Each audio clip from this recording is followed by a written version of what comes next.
जय कालका भवानी। एक बार फिर से आपका मेरे यूट्यूब चैनल पर स्वागत है। तो गुरु मंत्र क्यों आवश्यक है, आज की वीडियो हमारी गुरु मंत्र के ऊपर है। तो जितने भी साधक होते हैं, तांत्रिक होते हैं, भगत होते हैं, उनको सबको गुरु मंत्र क्यों आवश्यक होता है। तो हमें सबसे पहले समझना होगा गुरु मंत्र होता क्या है, क्या इसका कार्य, क्या इसका उद्देश्य होता है। वैसे तो लोगों को मंत्र जो होता है गुप्त रखने के लिए कहा जाता है। मंत्र दीक्षा का अर्थ ही होता है कि जब हम अपने आप को गुरु को समर्पण करते हैं, आप गुरु के चरणों में समर्पित हो जाए, गुरु आप में प्रवेश कर जाए, पूरे मन आत्मा शरीर में सच्चे नियम से प्रवेश हो जाए तथा गुरु तुम्हारे अंतस में आकर तुम्हारी ध्वनि को, तुम्हारे उद्देश्य को साथ मिलकर जो तुम्हारा उद्देश्य है उसको खोज करे, वो होता है तुम्हारा मंत्र। और जब आप उसका उच्चारण करते हैं तो एक अलग ही तरह का आयाम आपको प्राप्त होता है। जब तक आप अपने आप को समर्पण नहीं करते गुरु के चरणों में, तब तक आपको मंत्र नहीं दिया जा सकता। मंत्र देने का अर्थ ये है कि गुरु ने तुम में प्रवेश कर लिया, गुरु ने तुम्हारे जो आपकी भौतिक, नैतिक और सामाजिक बद्धता होती है उनका आप परिपूर्ण रूप से अनुभव कर लिया। मंत्र तो कह दो कि एक तरह से एक चाबी होती है, पर क्या आप उस चाबी को जान पाए हैं? आपको उसके ताले का पता है कि इस चाबी का हमें कहाँ उपयोग करना है?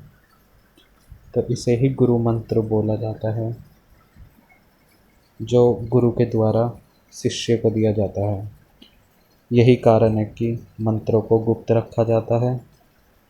अगर तुम अपना मंत्र, ये प्रावधान पहले से यह चला आ रहा है कि गुरु मंत्र जो होता है किसी को बताया नहीं जाता, इसे गुप्त रखा जाता है। और ये बात सत्य है, किसी को भी, चाहे आपका वो कितना ही संबंधी क्यों ना हो, आपको वो मंत्र नहीं बताना है जो आपको दीक्षा रूप में, शिक्षा रूप में आपको आपके गुरु के द्वारा मिला है। आपका जो मंत्र है वो आपको बताना है, ना बताना है वो आपके ऊपर है।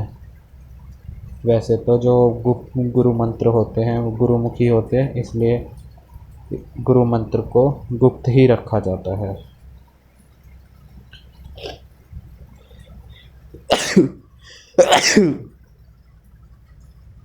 गुरु का क्या कार्य होता है कि वो आपको अच्छे से शिक्षित दीक्षित करें, आपके हर कार्यों का मूल्य जाने और फिर आपसे कहे कि जो मैंने कार्य तुम्हें सिखाया है वही तुम समाज को सिखाओ। ज्ञान बांट सकते हो, ज्ञान बांटने से बढ़ता है, पर आप गुरु के द्वारा दिया हुआ मंत्र वो नहीं बांट सकते किसी के साथ। यह तुम्हारे लिए तो हानिकारक हो सकता है, साथ ही साथ दूसरों के लिए भी हानिकारक हो सकता है। इसके क्या कारण हो सकते हैं? पहली बात कि तुम वचन तोड़ रहे हो अपने गुरु के साथ। अगर आप ये गुरु मंत्र देते हैं और जैसे ही वचन टूटता है गुरु के साथ तुम्हारा भी संपर्क टूट जाता है। अगर आप गुरु मंत्र किसी को देते हैं फिर आप गुरु के संपर्क में नहीं रहोगे। वचन पालन करने से ही सतत संपर्क कायम रहता है गुरु और शिष्य के बीच में। दूसरी बात, दूसरों को बताने से, दूसरों के साथ उसके संबंध में बातचीत करने से मंत्र मन की सतह पर चला जाता है और उसकी जो मंत्र की जड़ें होती है वो टूट जाती है। तब मंत्र एक सिर्फ बातचीत गपशप का हिस्सा ही बन के रह जाता है, निष्क्रिय हो जाता है वो गुरु मंत्र। तीसरा कारण कि गुप्त रखने से मंत्र गहराता है। जितना गुप्त उसे रखोगे वह उतना ही गहरा होगा, उसे आप गहरा ही जाना ही होगा। गुरु ने मंत्र दिया, आपसे वचन लिया, आपने वह गुप्त रखा, किसी को नहीं बताया। यह आपको नियम से करना है, क्योंकि अगर आप वचन का पालन नहीं करते तो आप अपने गुरु के साथ संपर्क से टूट जाएंगे। तो जो ये गुरु मंत्र होता है ये किसी को भी नहीं बताया जाता। गुरु मंत्र देवता का मंत्र होता है, उसमें एक देवता का नाम होता है, कुछ भी हो सकता है, किसी भी देवी देवता का, इष्ट देवता का था, वो एक देवता के मंत्र से बना शब्द गुरु मंत्र कहलाया जाता है, जो गुरु अपने शिष्य को जप करने के लिए देता है। गुरु मंत्र के फल जो होते हैं वो शिष्य को उसकी उन्नति के लिए दिया जाता है और उसकी मोक्ष प्राप्ति के लिए, उसके उद्देश्य से, उसके जो शिष्य के उद्देश्य है उसके लिए गुरु अपने शिष्य को मंत्र देता है। गुरु मंत्र में जिस देवता का नाम होता है वह उस रूप से ही शिष्य की उन्नति और प्रगति के लिए आवश्यक होता है।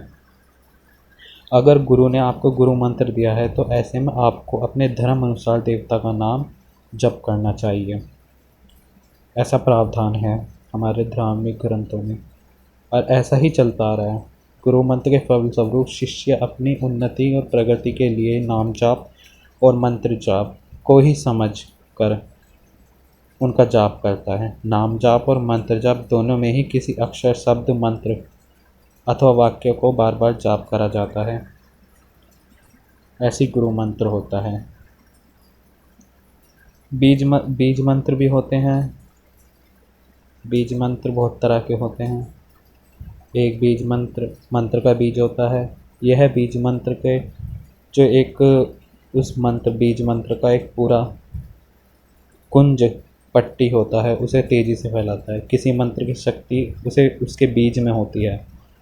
मंत्र का जाप केवल तभी प्रभावशाली होता है जब योग्य बीज चुना जाए। बीज मंत्र के देवता की शक्ति को जागृत करता है जो बीज मंत्र होता है। ओम जो मंत्र का जाप है, ओम, अगर आप ओम का ही जाप करेंगे तो आपका बहुत अनेक इसके प्रभाव पड़ेंगे। ओम क्या है? ओम आपने देखा होगा जितने भी मंत्र है, साबर मंत्र है, वैदिक मंत्र है, बीज मंत्र है, गुरु मंत्र, इन सब में ओम सबसे पहले लगता है। सभी बीज मंत्र, साबर मंत्र सब ओम से ही उत्पन्न हुए हैं। ओम को ही सभी मंत्रों का एक राजा, देवता कहा गया है।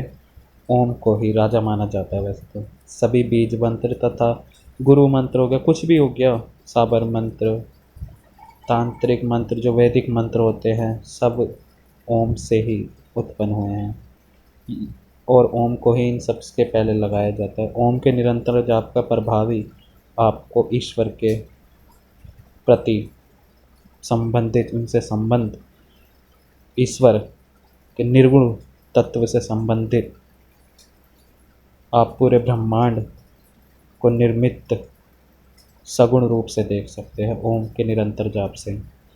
इस कारण अगर कोई ओम का जाप करता है तो वह अत्यधिक शक्ति अपने अंदर, अपने शरीर में निर्मित कर लेता है। यदि व्यक्ति का आध्यात्मिक गुण केवल ओम का जाप करने से कठिन हो रहा है तो वह ओम का जाप करने से दुष्प्रभाव हो सकता है, क्योंकि इस जप से निर्मित आध्यात्मिक शक्ति को सहन करने की क्षमता उसके शरीर में नहीं होती। इसके दुष्प्रभाव भी हो सकते हैं। नियमित ओम का जाप करने वाले व्यक्ति विपरीत भी प्रभाव पड़ता है और ठीक भी प्रभाव पड़ता है। दोनों प्रभाव के प्रभाव पड़ते हैं। जैसे अगर किसी पे इसका विपरीत प्रभाव पड़ रहा है ओम का जाप करने से, उसके शरीर में अचानक से तापमान में उसकी वृद्धि हो जाएगी, मानसिक संतुलन, मानसिक स्तर पर उसका बुद्धि विलय होने लगेगी। तो ऐसे एक बीज मंत्र होते हैं। गुरु मंत्र भी होता है। गुरु मंत्र जो गुरु अपने शिष्यों को देता है उसमें देवता का नाम, अंक, शब्द होता है। जो गुरुमुख होता है वह अपने शिष्य को देता है मोक्ष प्राप्ति के लिए, उसके जीवन में उन्नति और प्रगति के लिए। ये एक शिष्य और गुरु के बीच सटीक संबंधों को दर्शाता है गुरु मंत्र। शिष्य ही एक ऐसा साधक होता है जिसका आध्यात्मिक स्तर से साधना के लिए मन धन का त्याग करते हुए अपने गुरु की शरण में जाता है। और शिक्षा दीक्षा ग्रहण करने के लिए जब शिष्य शिक्षा दीक्षा ग्रहण कर लेता है, तब वह अपने गुरु से मंत्र की मांग करता है, या गुरु बिना कहे गुरु मंत्र अपने शिष्य को दे देता है। अब गुरु मंत्र की शक्ति क्या होती है? यदि कोई व्यक्ति देखो अपनी साधना के प्रति जागरूक हो, उसे प्रगति करनी हो किसी कार्य के लिए, उसके मन में तीव्र उत्कंठा हो कि मेरे को ये कार्य करना है अपने गुरु के लिए और अपना मार्गदर्शन करने के लिए, अपनी मार्गदर्शन में अपने जीवन में प्रगति करने के लिए, तो वह गुरु के सानिध्य में जाता है, गुरु की शिक्षा दीक्षा से अपने जीवन का निर्माण करता है। व्यक्ति की श्रद्धा जिस पर अधिक हो वही गुरु मंत्र लेने के लिए काबिल माना गया है। जन्मानुसार जो धर्म है, गुरु मंत्र वही है। उसी धर्म का देवता का आपको नाम जाप करना है। अगर आपको कोई परीक्षा से आचरण करता है, अगर कोई व्यक्ति श्रद्धापूर्वक से गुरु मंत्र का जाप करता है, तो उसे ईश्वर प्राप्ति की तीव्र लगन हो जाती है। अनेक प्रकार के इसके प्रभाव हैं, गुण हैं गुरु मंत्र के, जो आपके जीवन में बहुत तरह के अनुभव ला सकते हैं। कभी कभी जो संत होते हैं किसी व्यक्ति का जाप प्रदान करते हैं, जैसे उस व्यक्ति के जीवन में आने वाली आध्यात्मिक व्यक्तित्व स्वरूप की बाधाएं को दूर करने के लिए, संकटों का उसका निवारण करने के लिए। कभी कभी लोग इसी जप को गुरु मंत्र समझने की भूल करते हैं। ये ध्यान में रखें कि गुरु मंत्र केवल आध्यात्मिक उन्नति के लिए होता है, जिससे सिर्फ मोक्ष प्राप्ति होती है। और कुछ लोग गुरु से निरंतर ही जैसे गुरु मंत्र की मांग करते रहते हैं, और ऐसे भक्तों को कुछ गुरु या कुछ लोग गुरु मंत्र दे भी देते हैं। उसी प्रकार जैसे पैसों से देकर गुरु मंत्र ले लिया जाता है, तो वह भी एक, आपको बता दूं, वो भी सिर्फ एक नाम मात्र का ही, काम चलाऊ का गुरु मंत्र होता है। वह उसमें ना तो किसी प्रकार की शक्ति होती है, वो शक्तिहीन मंत्र हो जाता है एक तरह से, जो ऐसे पैसे मांग कर किसी से गुरु मंत्र मांग लिया जाता है। गुरु मंत्र वही होता है जब आप अपने गुरु के सानिध्य में जाकर, गुरु अपनी स्वेच्छा अनुसार आपको मंत्र, गुरु मंत्र, गुरुमुखी मंत्र प्रदान करता है, वो गुरु मंत्र होता है। और आपको फिर बता दूं, गुरु मंत्र जो होता है केवल आध्यात्मिक, जो हमारी आध्यात्मिक जीवन है, उन्नति है, उसके लिए ही है, और इससे केवल मोक्ष ही प्राप्त होता है, मोक्ष की प्राप्ति होती है गुरु मंत्र से। इसलिए ये था गुरु मंत्र के बारे में। अगर आपको वीडियो अच्छी लगी हो तो वीडियो को लाइक कर देना और शेयर कर देना। जय कालका भवानी।